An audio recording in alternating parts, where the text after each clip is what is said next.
Now, I want to make a distinction here that is difficult, but I think at least this is the way that I understand basically this anti-essentialist work put forward by scholars like you and others.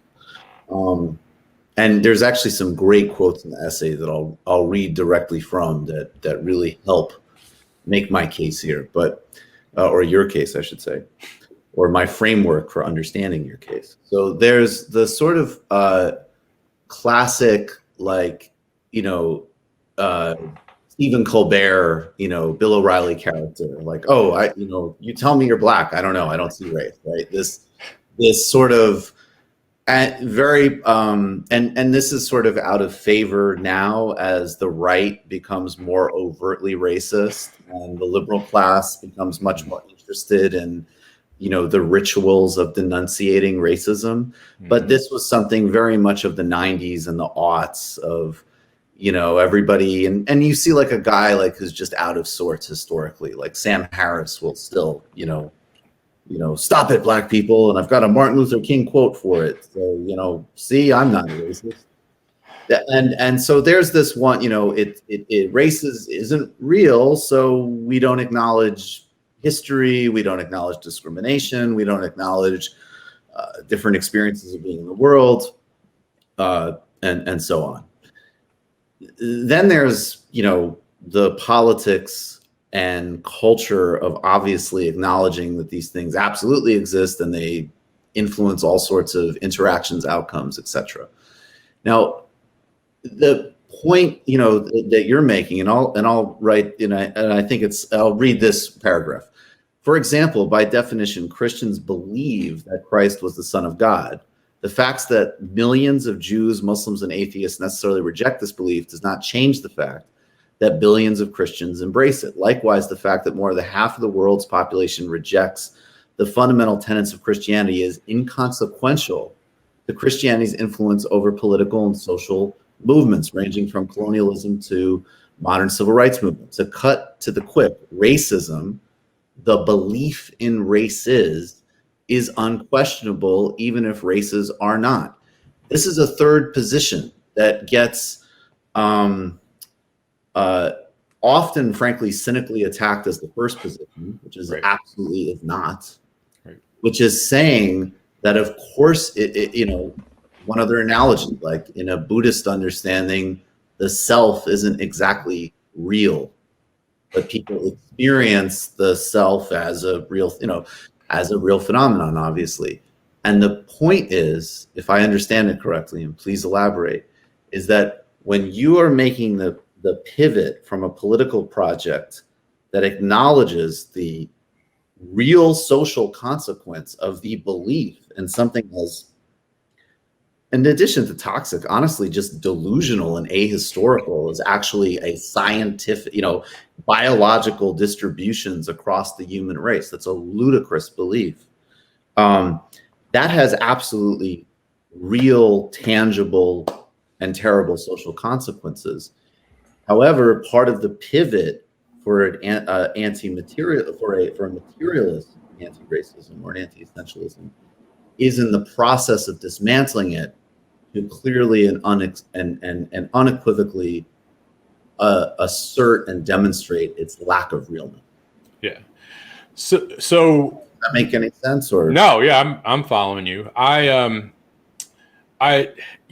For me, what was most interesting about exercise is to treat it as an opportunity to stake out unambiguously that many of us who are cast as class reductionists, which I think means people who don't think that racism is a force of life, are not class reductionists, because we believe that racism is in fact a force of life, but that racism is not. Racism and race are two different things, right? I mean, the point of race is racism. There's no question about that, right? But what race refers to is the existence of biological races. Well, most biologists and most anthropologists will tell you that that's crap, right? That they can't exist, but that race is a social construct. That's what historians and many social scientists have been saying. But I've noticed over the years, again, informed by a diversity discourse, and frankly, this this analysis that I've come up with has been shaped also by some experiences that some former students of mine who are public school teachers have shared with me as well.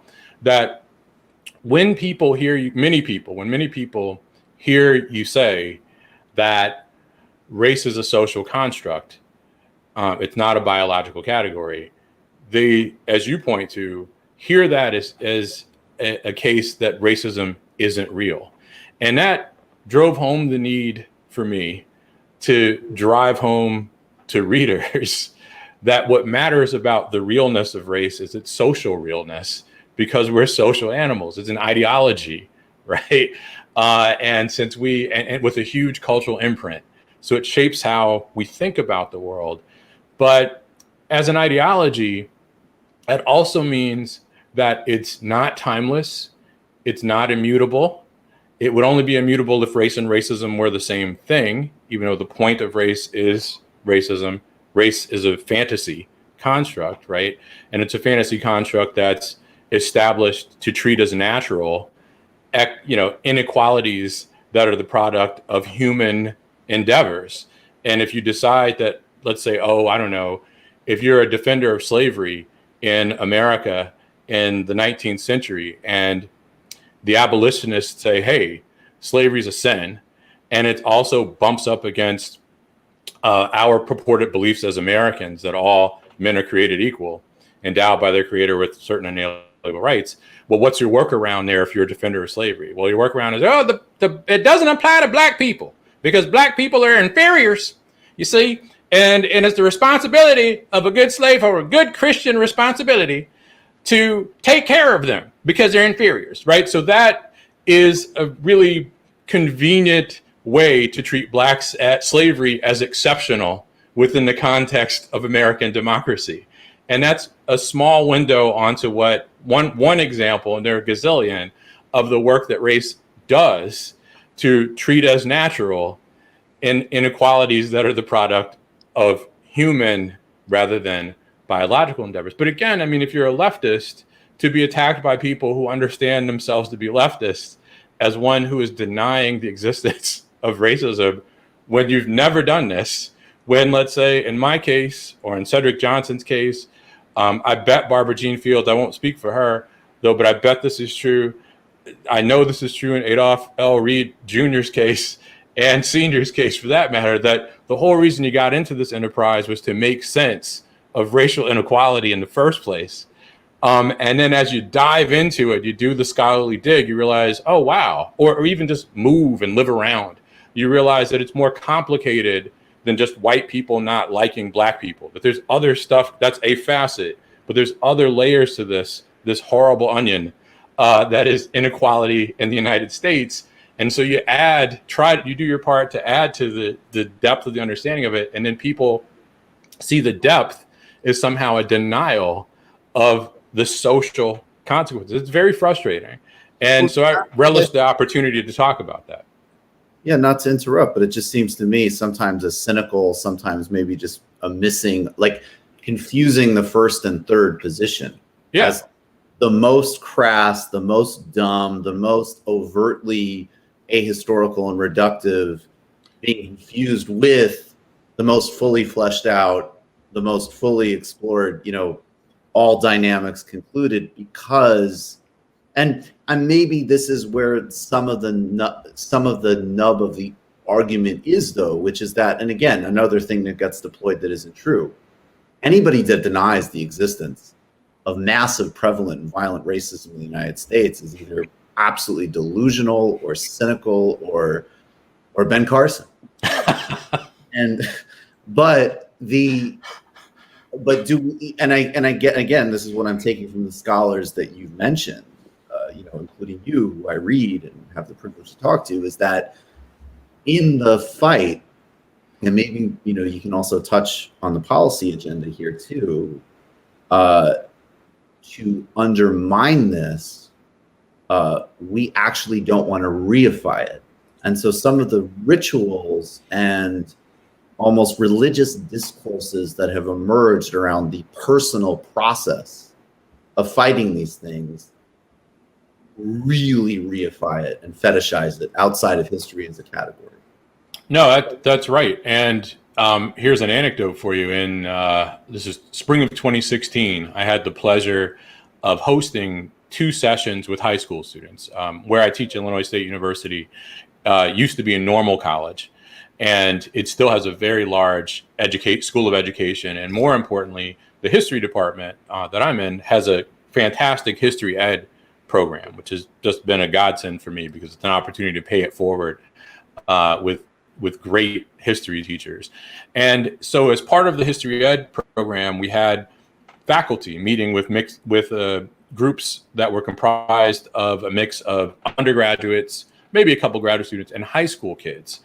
And I had 2 sessions. One went very, very well, but the other one didn't go as well. And I was basically making a stripped down version of the argument that I make in Toward Freedom, right? And the first group, high school kids, got it because one of them was going to Chicago State, and I'll leave out the backstory there, but she absolutely could see the relationship between race and class being inextricably linked. I'll tell you this much, because our Republican governor was looking to gut Chicago State, right?